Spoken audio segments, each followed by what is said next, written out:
السلام علیکم لسنرز، آج جو میں ناول ریڈ کرنے جا رہی ہوں وہ ہے دیار صبح کے اجالوں میں جو کہ دری ہے نایاب جلانی کی۔ چلیے شروع کرتے ہیں اس کا 8واں اور آخری حصہ۔ آنے والے دن انتہائی بوجھل، بے جان، رکھے اور سرد تھے کیونکہ ہادی اور اسما کے درمیان اختلاف کی ایک نئی فصیل کھڑی ہو گئی تھی جو آپس میں تکرار اور لڑائی میں لپٹ کر گفتگو ہوا کرتی تھی۔ اس کا انجام بھی ہو چکا تھا۔ اسما ہادی کو اپنی شکل تک نہیں دکھاتی تھی۔ وہ اسے بہانے بہانے سے بلا بلا کر آوازیں دے دے کر تھک جاتا۔ اس کی پکار پر اسما پھلن دیوی کو اندر بھیج دیتی، خود جانے سے گریز کرتی کہ اس دفعہ ہونے والی اپنی تذلیل پر اسما نے فیصلہ کر لیا تھا کہ وہ ہادی کے کسی چکمے میں نہیں آئے گی، وہ ہادی کے کسی جال میں نہیں پھنسے گی جس میں بلا کر وہ اسے قید کرتا پھر بے عزت کر کے رکھ دیتا، ہر دفعہ اسے آزمانے کی کوشش کرتا۔ اس رات کی بے عزتی اسما سے بھلائی نہیں بھولتی تھی۔ عزت ذلت کی آگ ہمہ وقت گھیرے میں رکھتی۔ وہ اس کی انا پر ہر دفعہ ضرب لگانے والا کون ہوتا ہے؟ اسما نے فیصلہ کر لیا تھا وہ ہادی کے قریب تو کیا سامنے بھی نہیں جائے گی، کیونکہ وہ اس کے سارے کام خود کرتی تھی، ضروریات کا خیال بھی رکھتی تھی، ہر چیز وقت پر تیار بھی کر دیتی، تاہم خود اس کے سامنے نہیں آتی تھی۔ جو اس کا خاموش احتجاج بھی تھا اور بدلہ بھی، انتقام بھی، اور اپنے تئیں وہ بڑی مطمئن تھی۔ اب آگ دوسری طرف لگی تھی۔ پہلے وہ اسما کے التفات پر چڑھتا تھا، اس پر طنز کرتا تھا، اس کی انا پر چوٹ مارتا تھا، اور اب وہ اس کے التفات کو ترستا تھا۔ ایک ساتھ ایک کمرے میں رہتے شاید ایک دوسرے کو دیکھنے کی، لڑنے کی اور ایک دوسرے پر اپنی اپنی بھڑاس نکالنے کی عادت ہو گئی تھی، اور وہ اسما کا اس قدر عادی ہو چکا تھا کہ اپنے اور اسما کے درمیان موجود رنجش کی اس سے بڑی وجہ تک کو فراموش کر چکا تھا۔ وہ وجہ جس نے ہادی جیسے تیز ترار کو پورا 1 سال الو بنائے رکھا تھا، وہ وجہ جس کی بنیاد بنا کر اس نے اسما کا گھونگھٹ الٹتے ہی اسے دھتکار دیا تھا، وہ وجہ جو کئی مہینے تک اسے اسما سے نفرت کرنے، حقیر جاننے اور تذلیل کرنے پر مجبور کرتی رہی تھی، جس کے لیے وہ اسما کے حقوق سے نظر چرا کر اس کے حق کو ضبط کیے بیٹھا تھا، جس کی خاطر اس نے اپنے والدین اور بہن بھائیوں کو تکلیف میں مبتلا کر رکھا تھا۔ اس وجہ کا اچانک ہادی کی زندگی سے نکل جانا ایک حیران کن معجزہ تھا۔ ہادی کا اسما کی طرف پلٹ آنا بھی حیران کن معجزہ تھا، لیکن اس کے پیچھے کون سی بڑی وجوہات تھیں؟ سب کچھ تو منظر عام پر کیسے آتا؟ ہادی کا دل کیسے پلٹا؟ سب کچھ روز روشن کی طرح کیسے عیاں ہوا تھا؟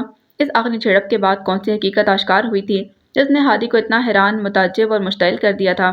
وہ اپنے بیوقوف بنائے جانے پر نہیں، اتنی بڑی چال چلنے والے دماغ پر غیظ کھا رہا تھا۔ وہ آخری جھڑپ جو اسما اور ہادی کے درمیان ایک نئی خلیج بن کر ابھری تھی، اس کے بعد کون سی آگہی کے درواہ ہوئے تھے جو ہادی کو غصے، آگ اور پچھتاووں کی برزخ میں بڑھ بڑھ جلا رہے تھے؟ لیکن اس سے پہلے وہ اپنی زندگی میں در آنے والی بے ترتیبی کی ترتیب بدلنے کے لیے خود کو نئے سرے تشکیل دے رہا تھا، محض اپنے ماں باپ یا بھائیوں بہنوں اور بھابھیوں کے لیے نہیں، بلکہ خود کے لیے، اپنی ذات کے لیے، اور اس لڑکی کے لیے جو واقعی معصوم، بے قصور اور بے خطا تھی، جس کا گناہ صرف اتنا تھا کہ وہ اپنے باپ کی پسند پر سر جھکا کر نئی امنگوں اور چاہتوں کی امید لے ہادی کی زندگی میں داخل ہو گئی تھی۔ اور ہادی نے اپنی کم ظرفی میں کیا کیا نہیں کیا تھا، کون سا دکھ اسے نہیں دیا تھا، کون سا زخم اسے نہیں دیا تھا، کس کس گھاؤ پر وہ مرہم لگاتا۔ اس نے تو سراپا فگار کر دیا تھا اسے، جو اپنی سعادت مندی، اطاعت گزاری اور حیا میں بڑی بڑی حسیناؤں کو پاش پاش کر دینے کی طاقت رکھتی تھی۔ وہ اسما خلیل جو ہادی کی زندگی میں بہار بن کر آئی تھی، جسے ہادی نے سراپا خزاں بنا دیا تھا، اور اب اس پر لازم تھا کہ وہ خزاں کی ان تمام رتوں کے رخ موڑ دیتا۔ وہ اسما کی زندگی میں ہر ویرانی، بے یقینی اور دکھ کو ختم کر دیتا۔ وہ اسما کی زندگی کو مسرتوں، خوشیوں اور چاہتوں سے بھر دیتا، لیکن اس کے لیے اسما کا ہادی کے قریب آنا ضروری تھا، اسما کا ہادی پر اعتبار کرنا ضروری تھا، وہ اعتبار جسے ہادی نے خود اپنے ہاتھوں سے ٹکڑے ٹکڑے کر دیا تھا۔ اس اعتبار کو بحال کرنا ضروری تھا، اسما کے دل کو یقین دلانا ضروری تھا، اور اپنے برے سلوک کی ہر وجہ بیان کرنا بھی ضروری تھا۔ بہت ساری ڈھکی حقیقتوں کو اسما کے سامنے لانا ضروری تھا، وہ ساری سچائیاں جن کو اسما نہیں جانتی تھی، اب تک بھی نہیں جانتی تھی، اور اپنے تئیں وہ ہادی سے سب کچھ چھپا کر بیٹھی تھی، اور اب تو وہ خود بھی ہادی سے چھپ کر بیٹھ گئی تھی۔ وہ ہادی سے ناراض تھی، اس پر غصہ تھی، کیونکہ ہادی نے اس کی قدم قدم پر توہین کی تھی۔ اب یہ ہادی پر منحصر تھا کہ وہ کس طرح اسے خود اپنی راہوں میں بکھرے کانٹے چنتا اور اٹھاتا ہے۔ لیکن کانٹے چننے کی شروعات تب ہوتی، اسما کا دل جیتنے کی تب کوششیں شروع ہوتی جب وہ ہادی کو پورے گھر میں دکھائی دیتی، اور اس کے آنے سے پہلے ہی کونوں میں جا گھستی۔ جب وہ رات 1 بجے تک جمائیاں لیتا نیند میں دھت ہو جاتا، تب وہ دبے قدموں کمرے میں آتی، صبح اس کے اٹھنے سے پہلے روپوش ہو جاتی، پھر اس کا ناشتہ بھی میز پر لگا ملتا، کپڑے تیار ہوتے، جوتے پالش ہوتے، رومال، موزے، گھڑی، والیٹ اور موبائل تک چارج ملتا۔ لیکن اسے چارج کرنے والی خود نہ جانے کہاں غائب ہو جاتی۔ اسی روٹین میں ڈھیروں دن گزر گئے۔ ہادی کی تلملاہٹ اب فکر میں بدل چکی تھی۔ اسے لگ رہا تھا اسما سیریس قسم کی ناراض ہو چکی ہے۔ وہ اسما کی شروعات سے لے کر اب تک ہر ناراضی کو ختم کر سکتا تھا، لیکن اگر اسے ایک موقع دینے کی کوشش کرتی، وہ اسے سب کچھ بتا دیتا جس سے وہ خود بھی انجان تھا۔ وہ اسما بھی بے خبر تھی۔ اسی بے خبری میں ان کے بڑے بڑے نقصان ہو رہے تھے، اور آج اس نے فیصلہ کر رکھا تھا کہ وہ اسما کو ڈھونڈ نکالے گا، اپنے دل کی بھڑاس نکالے گا جو اتنے دنوں سے اندر لاوا جمع ہو رہا تھا۔ اسے باہر نکالنے کے لیے اسما کا سامنا ہونے ضروری تھا، کیونکہ وہ بہترین سام میں واقع ہوئی تھی۔ وہ اسے سن سکتی تھی، سمجھ سکتی تھی اور منہ توڑ جواب بھی دے سکتی تھی۔ پھر اس نے اسما کو اپنے سامنے لانے کے لیے ایک جامع پلان تشکیل دیا۔ اس صبح اسے فیکٹری جانے کی کوئی جلدی نہیں تھی۔ وہ آرام سے بستر میں لیٹا رہا، پھر کروٹیں بدل بدل کر تنگ آ چکا تو اٹھ کر فریش ہوا۔ الماری کھولی تو اپنی نئی شرٹ پریس شدہ دکھائی دی۔ اس نے کچھ سوچ کر شرٹ ہینگر سے اتاری، پھر اس نے استری پلگ میں لگا کر گرم کی۔ جب استری گرم ہو چکی تو اس نے جگہ جگہ سے شرٹ کو خوب دھواں نکلنے تک جلا دیا۔ بعد ازاں کسی اور تخریب کاری کو سوچتا رہا۔ اس کے بعد ہادی نے اپنے غیر ضروری کاغذات نکال کر انک میں لتیڑ لیے۔ سب کچھ کرا کر اب وہ پوری اداکاری کے ساتھ بلند آواز میں چنگھاڑ رہا تھا، دیوی جی! اس کی ہانک کچن تک سنائی دی۔ اسما اور دیوی جی دونوں ہی دہل گئیں۔ دیوی جی، ذرا اپنی باجی جی سے فرمائیں اپنے درشن تو کرائیں۔ ہادی کا اسپیکر پورے گھر میں گونج رہا تھا۔ اماں اور بابا لاؤنج میں بیٹھے ناشتہ کر رہے تھے۔ اس پکار پر دونوں کے چہروں پر معنی خیز تبسم نمودار ہوا۔ اسما انہیں چائے دینے کے لیے آئی تھی۔ ان دونوں کی معنی خیز ہنسی دیکھ کر بری طرح خجل ہوئی۔ اماں اور بابا اسے شرارتی نظروں سے دیکھ رہے تھے اور دل ہی دل میں خوش ہو رہے تھے۔ ہادی کی اسما کے ساتھ بڑھتی ہوئی بے تکلفیاں ان دونوں میاں بیوی کے تمام خدشات کو اڑانے کے لیے کافی تھیں۔ وہ اسی بات پر مطمئن اور مسرور تھے کہ ہادی گھر آتے ہی اسما کو تلاشنے لگتا ہے، اور گھر آنے کے بعد اس کی پہلی پکار میں اسما کا نام سرِ فہرست ہوتا ہے۔ بابا بہت خوش تھے کہ ہادی کو عقل آ گئی ہے، اس کے کھوتے دماغ میں غصہ خناس نکل گیا ہے، اور اس وقت ہادی کے بھونپوں کو آن ہوتا دیکھ کر بابا نے اسما کو کچن میں جانے سے روکا تھا۔ اسما، اندر جاؤ، وہ تمہیں بلا رہا ہے۔ دیکھو، ہماری سماعتوں پر رحم کھاؤ، پہلے اس کی بات سنو ورنہ تمہیں بلانے کے چکر میں وہ ہمارے کانوں کے پردے پھاڑ ڈالے گا۔ بابا کے شرارتی لہجے پر وہ خفت سے سرخ پڑ گئی۔ جس طرح وہ نگاہ بچا کر کچن میں دوبارہ جا رہی تھی، بابا کی نظر پڑتے ہی اس کا رخ بدل گیا تھا۔ اب چاروں ناچار اپنے کمرے کی طرف آنا پڑا۔ وہ پورے 1.5 ماہ بعد پھر سے ہادی کی صورت دیکھ کر اپنے دبے ہوئے غصے کو باہر نکالنا تھا کہ جبکہ اسما کے پیچ و تاب کھانے پر قطع نظر ابھی تک چلا رہا تھا۔ دیوی جی، سنا نہیں تم نے؟ کیا کان دلدار خان کے گلدان میں چھوڑ آئی ہو؟ کیا کان دلدار خان کے گلدان میں چھوڑ آئی ہو؟ تم پر سارے کوئٹہ کا قہر نازل ہو، تم پر چربی کی رفتار دن دگنی رات چگنی بڑھتی چلی جائے، تمہارے معدے میں قحط پڑے اور تمہارے ڈیلوں میں مرچیں گھسیں، تمہارے ہاتھ ٹوٹ جائیں دیوی جی، جن ہاتھی جیسے ہاتھوں کے ساتھ تم میرے نقصان کرتی ہو۔ میری نئی نکور کنواری شرٹ کو جلا دیا، میرے اتنے مہنگے موبائل کو پانی میں پھینک دیا، میرے اتنے اہم کاغذات پر سیاہی الٹ دی، تمہارا ککھ نہ روے دیوی جی۔ میں آخری مرتبہ وارننگ دے رہا ہوں، اپنی جان کی امان چاہتی ہو تو کچن میں کھڑی اپنی باجی جی کو گود سے پکڑ کر میرے روبرو حاضر کر دو، ورنہ میں تمہیں ابلتے پانی میں دھکا دے آؤں گا۔ اپنے بلڈوزر جیسے وجود سے دھکا دو اور باجی جی کو میرے قدموں میں گھسیٹ لاؤ ورنہ۔ ہادی کا بھونپوں بج بج کر آخری حدوں تک پہنچ چکا تھا جب اسما نے آندھی طوفان کی طرح دروازہ دھاڑ سے کھولا۔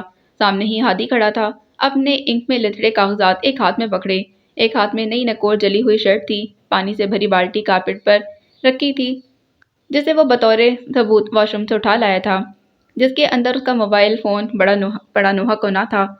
اسما کی آنکھیں پہلے غصے اور حیرت کی شدت سے پھٹ رہی تھیں۔ وہ مارے تحیر کے ارے ارے کرتی رہ گئی۔ یہ کیا ہوا تھا اور کس نے کیا تھا؟ پھلن دیوی تو اس کمرے میں آتی ہی نہیں تھی۔ اسما نے یہ نہیں پوچھا تھا کہ کیوں چلا رہے ہو، کیونکہ چلانے کی وجہ تسمیہ سامنے موجود تھی۔ اس کا دماغ ہی گھوم گیا۔ یہ سب کس نے کیا؟ اسما نے چکراتے ہوئے سر کو بمشکل تھاما۔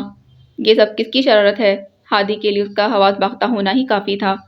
میرے ان بچوں کی جو عالم بالا میں تڑپ رہے ہیں دنیا میں آنے کے لیے، وہ جل کر غصے میں بولا۔ ہادی کا لہجہ پہلے تو اسے سمجھ نہ آیا، پھر جب بات پلے پڑی تو اس نے ہادی کو گھور کر دیکھا۔ کبھی کوئی بات ڈھنگ کی کر لیا کریں، میں پوچھ رہی ہوں کہ یہ کس کا کارنامہ ہے؟ اسما شرٹ کو اس کے ہاتھ سے کھینچ کر جھنجھلاتے لہجے میں پوچھ رہی تھی۔ اس کی حیرت اور تفکر کا کوئی انت نہیں تھا۔ ابھی کچھ دیر پہلے وہ شرٹ کو صحیح سلامت الماری میں لٹکا کر آئی تھی۔ ابھی کچھ دیر پہلے وہ شرٹ کو صحیح سلامت الماری میں لٹکا دیکھ چکی تھی، تب شرٹ پر ایک داغ بھی نہیں تھا اور اس وقت مکمل جلی ہوئی نظر آ رہی تھی۔ اس کا دماغ کیسے نہ گھومتا؟ جنوں کا، بھوتوں کا، چڑیلوں کا؟ ہادی نے کلس کر کہا۔ اب مجھے کیا پتا کہ کس نے اتنی بے دردی کے ساتھ میری شرٹ پر اپنی جلن نکالی ہے، تم خود سے پوچھو۔ میں خود سے؟ اسما کا مارے حیرت کے منہ ہی کھل گیا۔ کیا یہ میں نے کیا ہے؟ تو اور کس نے کیا ہے؟ وہ چمک کر بولا۔ اس کمرے میں تمہارے علاوہ کون آتا ہے؟ کیا میری 2-3 اور بیویاں بھی ہیں جو تم سے نظر بچا کر میرے کمرے میں دندناتی پھرتی ہیں؟ جاتے سمے میرے ہاتھوں تمہاری گد بنوانے کے لیے ڈھیر سارے نقصانات کر جاتی ہیں۔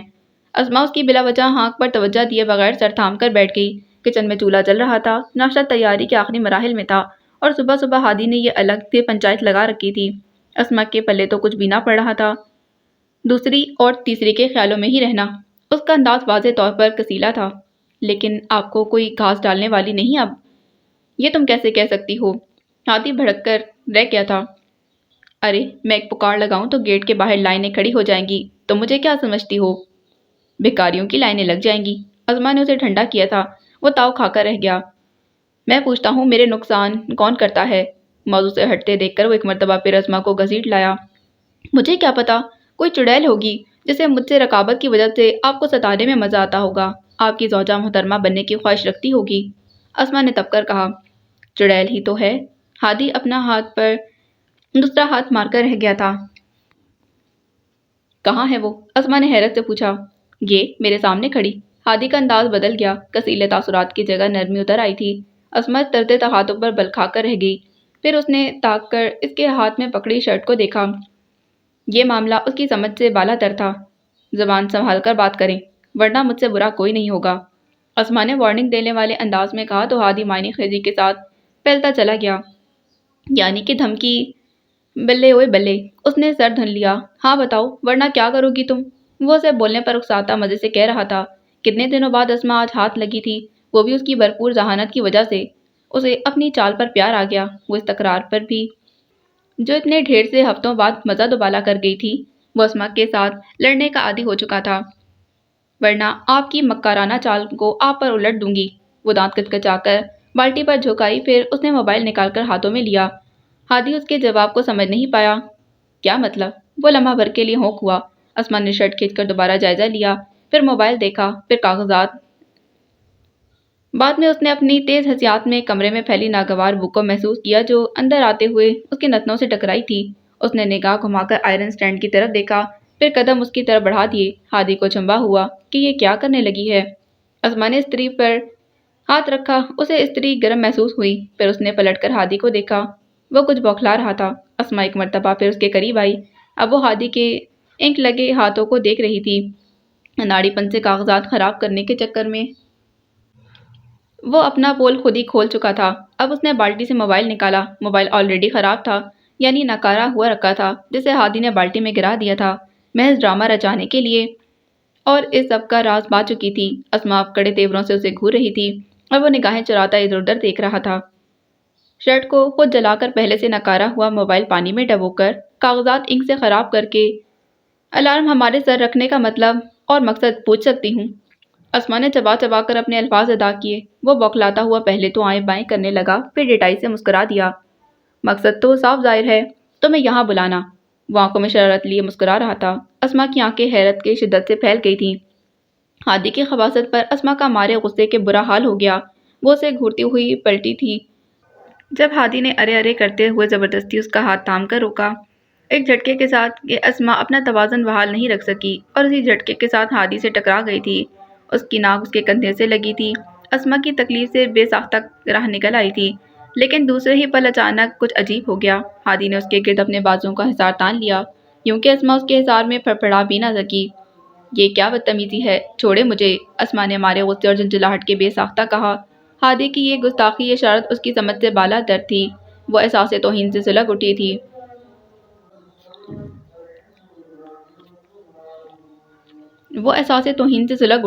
اس نے اسما کو چھونے کی جرات کیوں کی تھی؟ کیا وہ ایسی گری پڑی تھی؟ جب وہ چاہتا تذلیل کر دیتا، جب چاہتا دھتکار دیتا، جب چاہتا ہاتھ بڑھا کر تھام لیتا اور وہ اس کے اتنے سے التفات پر اس کے قدموں میں بچ جاتی۔ ہادی کو شاید یہی بھول تھی، لیکن اسما کی انا کو یہ گوارا نہیں تھا۔ وہ اپنی بار بار تسلیل کروانے کی ہمت نہیں رکھتی تھی۔ اس کو بدتمیزی نہیں کہتے، پیار کہتے ہیں۔ اس نے پیار کا تھوڑا عملی مظاہرہ بھی کیا تو اسما مزید مشتعل ہو گئی۔ پیار؟ اسے کرنٹ لگا۔ یوں محسوس ہوا جیسے ہادی نے اسے کوڑا دے مارا ہو۔ وہ ذلت اور توہین کے احساس سے سرخ پڑ گئی۔ کیا اس کی اتنی ہی اوقات تھی اپنے برے رویے پر ایک حرف معذرت کے بغیر اپنا حق جتانا؟ وہ ایک بوند معذرت کی حقدار بھی نہیں تھی۔ اس کے ساتھ انسانیت سوچ سلوک کرنے کے بعد اب وہ دوستانہ تاثرات سجا کر کھڑا تھا۔ کیا بحالی تعلقات کے لیے؟ اسما کا روم روم سلگ اٹھا۔ مجھے آپ کا پیار نہیں چاہیے۔ اسما نے بہت سوچ سمجھ کر اسے منہ توڑ جواب دیا۔ وہ لمحہ بھر کے لیے بھونچکا رہ گیا، پھر کھل کر مسکرا دیا۔ کیا واقعی؟ اس کی آنکھیں چمکنے لگیں۔ یہ تم دل سے کہہ رہی ہو؟ وہ ٹٹولتی نظروں سے اسے دیکھ رہا تھا۔ کوئی شک ہے کیا؟ اسما نے تلخی سے جتایا تھا۔ وہ پھر سے گہری سانس کھینچتا مسکرا دیا۔ مجھے شک نہیں، یقین ہے۔ تم مجھ سے پیار کرتی ہو اور میری محبت بھی چاہتی ہو۔ اس نے بڑے یقین بھرے لہجے میں اسما کی طرف دیکھ کر کہا تھا۔ بڑی خوش فہمی ہے۔ وہ تڑپ کر رہ گئی۔ کیا ثابت کر دوں؟ ہادی نے ایک مرتبہ پھر مسکرا کر اس کی خفا خفا آنکھوں میں جھانکا۔ وہاں کیا کچھ نہیں تھا؟ غصہ، دکھ، کرب، بے بسی اور لاچاری بھی۔ وہ ہادی پر غصہ کر رہی تھی، لیکن بے بس بھی تھی۔ وہ اس پر جتنا چاہے غصہ کر لیتی، لیکن اسے چھوڑنے کا ارادہ کرنے کا گمان تک نہیں کر سکتی تھی۔ کیسے ثابت کریں گے؟ اسما کا لہجہ غضبناک ہو گیا۔ اسے ہادی کی ڈٹائی پر غصہ آتا رہا تھا۔ تمہیں اپنا کر؟ ہادی نے بڑی عجیب بات کہی تھی۔ اسما کو پہلے اچنبھا ہوا تھا، پھر وہ استہزائیہ مسکرا دی۔ اور یہ بڑا آسان ہے نا؟ اس کا لہجہ بہت کاٹدار تھا۔ ہادی اس کے طنز مزے سے سہ رہا تھا۔ اب اسما کی باری تھی۔ وہ اپنی باری پچھلی نادانیوں میں پوری کر چکا تھا۔ اب اسما کو موقع دے رہا تھا۔ وہ اپنی بھڑاس اور غصہ نکال لیتی، ہادی کو جی بھر کر برا بھلا کہہ لیتی۔ اس کے بعد مسئلہ صاف ہو جاتا۔ لیکن کیا مسئلہ اتنی آسانی کے ساتھ صاف ہو سکتا تھا؟ کیا سب چیزوں کی ترتیب لوٹ سکتی تھی؟ اسما شدید حیران اور دم بخود تھی۔ ہادی کو کیا ہو رہا تھا؟ بلکہ اتنے دنوں سے ایسا ہی چل رہا تھا۔ وہ جتنا بھی اسے نظر انداز کر رہی تھی، وہ اتنا قریب آنے کی کوشش کرتا تھا۔ کیا ہادی کی پسند بدل گئی تھی؟ کیا ہادی پچھلی باتوں کو بھلا چکا تھا؟ کیا ہادی اسے اپنانا چاہتا تھا؟ لیکن کیا ایسا ہوا تھا جس نے ہادی کے دل کو بدل دیا تھا؟ کچھ بھی ہو جاتا، اسما کے لیے یہ بدلتی صورتحال بھی قابل قبول نہیں تھی، تب تک کہ جب اسے ہادی کی نیت کا پتہ نہ چل جاتا، کیونکہ اب تک یہی سمجھ رہی تھی کہ ہادی کا بدلنا، التفات کے پھول نچھاور کرنا اور پیار کا راب لاکھنا ایک گہری سازش کے سوا کچھ بھی نہیں۔ وہ اسے پیار کے جہاز سے دیکھ کر اپنی زندگی سے نکال باہر کرنا چاہتا تھا۔ کیا یہ ٹھیک تھا؟ ہادی کے دل کا موسم کیا بدلا؟ باہر کا موسم بھی بدل گیا۔ سردیاں اپنے اختتام کی طرف رواں دواں تھیں۔ اب پودوں پر نئی کونپلیں کھلنے کا موسم تھا۔ سبز پتوں کی پازیبیں بچھی تھیں اور ننھی ننھی کلیاں شاخوں پر کھلتی تھیں۔ ہادی اس دن جلدی گھر لوٹ آیا تھا۔ طبیعت خاصی خوشگوار تھی اور آج کل تو وہ ویسے بھی بڑا خوش نظر آ رہا تھا۔ بہانے سے اسما کے ارد گرد گھومتا، اسے بلا وجہ کاموں میں الجھا کر تکرار کرتا، اسے تنگ کرتا، چڑھاتا اور بولنے پر اکساتا۔ اسما جو اتنے دنوں سے اسے جان بوجھ کر نظر انداز کر رہی تھی، اس کی حرکتوں پر عاجز آ کر پھٹ جاتی، دو بدو جواب دیتی اور ہادی اپنے مقصد کی کامیابی پر خوشی سے بے حال ہو جاتا۔ دراصل اسما کا اسے نظر انداز کرنا اسے اپنی طرف متوجہ کر گیا تھا، یا اسما نے اپنے حسن عمل سے ہادی کے دل کو اپنی طرف دھیرے دھیرے کھینچ لیا تھا، یا ساتھ رہتے رہتے ایک کمرے میں اجنبیوں کی طرح سوتے سوتے وہ ایک دوسرے سے آشنا ہو گئے تھے۔ کچھ نہ کچھ تو ضرور تھا۔